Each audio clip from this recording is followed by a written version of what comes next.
وهنزل بقى بالفراخ كده،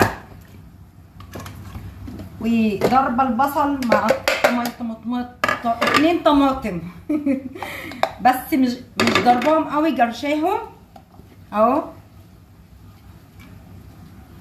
ومعايا بقى الملح بتاعي، ومعايا حبهان اللي مش عايز يحط حبهان، وطبعا اساسي فلفل اسود. وهاخد قرن الفلفل ده هقسمه كده، وهنزل بالماجي بتاعي.